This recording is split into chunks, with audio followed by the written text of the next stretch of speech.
السلام علیکم دوستو، میں ہوں محمد رمضان اور آپ دیکھ رہے ہیں یوٹیوب چینل حیران کن دنیا۔ دوستو آج کی جو ہماری ویڈیو ہے وہ اس ٹاپک پر ہے کہ کیا ناسا کبھی چاند پر گیا بھی ہے یا ایک عوام کو پاگل بنایا گیا ہے۔ تو اس بارے میں کافی لوگوں کی کافی تھیوریز ہیں۔ کچھ لوگ کہتے ہیں کہ ناسا واقعہ ہی چاند پر گیا تھا، لیکن دنیا کے 30% لوگ جو ہیں وہ کہتے ہیں کہ ناسا چاند پر کبھی گیا ہی نہیں، یہ سارا ایک ڈرامہ رچایا گیا۔ یہ جو ناسا نے ویڈیوز وائرل کی ہیں یہ ایک اسٹوڈیو میں بیٹھ کر بنائی گئی، جیسے کسی فلم کی شوٹنگ کی جاتی ہے۔ چلیے جانتے ہیں یہ سچ ہے یا کہ جھوٹ۔ یہ جو 30% دنیا کے لوگ ہیں، کیا یہ سچ بول رہے ہیں یا جھوٹ؟ کیا ناسا چاند پر کبھی گیا یا نہیں؟ سب سے پہلی بات جو لوگ کرتے ہیں وہ یہ ہے کہ ناسا نے جو ویڈیوز وائرل کی تھی وہ مشکوک تھیں۔ وہ کس طرح مشکوک تھیں یا ویڈیوز دیکھ کر اندازہ لگا سکتے ہیں۔ اور پھر 3, 2, 1, 0. All engine running. Liftoff. Tower cleared. Okay, we got a roll program.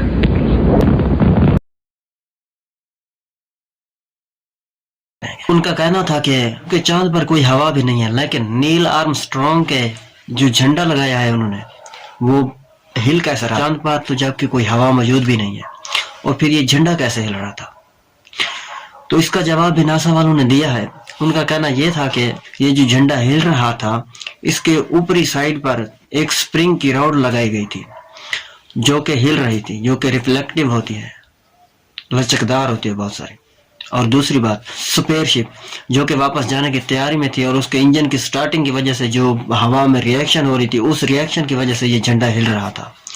چلو یہ ایک سوال کا تو جواب ناسا والوں نے دے دیا۔ جو ویڈیو ناسا والوں نے دکھائی ہے اس میں آسمان پر ایک بھی ستارہ نظر نہیں آ رہا تھا، کیونکہ اگر چاند پر ٹھہر کر یہ ویڈیو بناتے تو کوئی تو ایک سٹار تو بھی نظر آنا چاہیے تھا نا ویڈیو۔ اس کا ناسا والوں نے جو جواب دیا ہے وہ یہ ہے کہ جس وقت یہ چاند پر تھے شاید وہ دن کا وقت تھا، اور دن کے وقت میں سٹارز نظر نہیں آتے۔ اگر رات کا وقت بھی ہوتا تو سٹارز نظر اس صورت میں آنے تھے کہ اگر ہیوی ریزولیشن والے کیمراز ان کے پاس ہوتے تو، لیکن اس دور میں ہیوی ریزولیشن والے کیمرے نہیں تھے، اس لیے وہ کہتے ہیں کہ سٹارز کی ویڈیو ہم نہیں بنا پائے، سٹارز اچھی طرح سے نہیں نظر آ رہے تھے کیونکہ کیمراز کی کوالٹی لو تھی۔ اس وقت یہ بات ہے 1972 کی، 1972 کی، تو اس وقت کوئی اچھی ریزولیشن والے کیمرے موجود نہیں تھے، اس لیے وہ سٹارز نظر نہیں آ رہے، یہ ناسا والوں کا کہنا تھا۔ اور تیسری بات جو یہ دنیا کے 30% لوگ کرتے ہیں وہ یہ ہے کہ ناسا کے سپیس سوٹ جو تھے وہ اتنے چمکدار کیوں تھے، چمک کیوں رہے تھے، جبکہ کوئی روشنی تو موجود تھی نہیں، تو یہ اتنے زیادہ کیوں چمک رہے تھے؟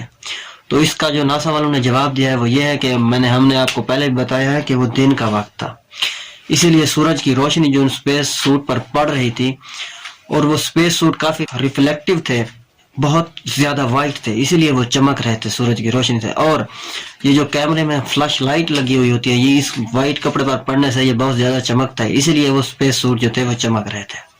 اپنی طرف سے تو ناسا والوں نے بھی بہت اچھا جواب دیا ہے، لیکن اس بات سے وہ دنیا کے 30% لوگوں کو مطمئن نہیں کر پائے۔ اور سوال جو یہ دنیا کے 30% لوگ کرتے ہیں وہ یہ نیل آرمسٹرانگ کے ہاتھ میں کوئی کیمرہ تو موجود نہیں تھا، تو پھر یہ ویڈیوز کیسے بنائی گئی، یہ فوٹوز وائرل کیسے ہوئے؟ تو اس کا جواب تو سمپل سا ہے کہ یہ جو سپیس سوٹ ہوتے ہیں ان میں بھی کیمراز لگے ہوئے ہوتے ہیں، اور یہ جو سپیس شپ ہوتی ہے جس پر یہ آئے تھے اس پر بھی مختلف مقامات پر مختلف کیمراز لگائے جاتے ہیں۔ تو اس کا جواب تو ویسے بھی کامن تھا، ہر کسی کو معلوم ہے کہ مختلف جگہ پر کیمراز لگائے جاتے ہیں۔ اپنے ایک اخبار میں نیو یارک نے کہا ہے کہ جتنے پیسے اس چاند پر جانے کے لیے خرچ کیے گئے، اتنے پیسوں میں تو بہت بڑی یونیورسٹیز بن سکتی تھی، بہت بڑی اعلیٰ معیار کی یونیورسٹیز بن سکتی تھی۔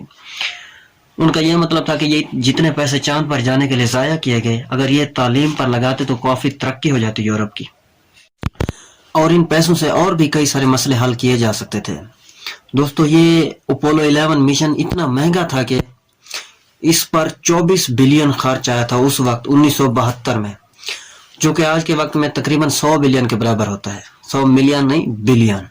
تقریباً اس بات کو کوئی 50 سال گزر چکے ہیں، اس کے بعد چاند پر آج تک کوئی نہیں گیا۔ دوستو رشیا بھی چاند پر جانا چاہتا تھا، اس نے بھی کافی زور لگایا چاند پر جانے کے لیے، لیکن وہ ناکام رہے، اور وہ امریکہ کی مون لینڈنگ کو بھی غلط ثابت نہیں کر پائے۔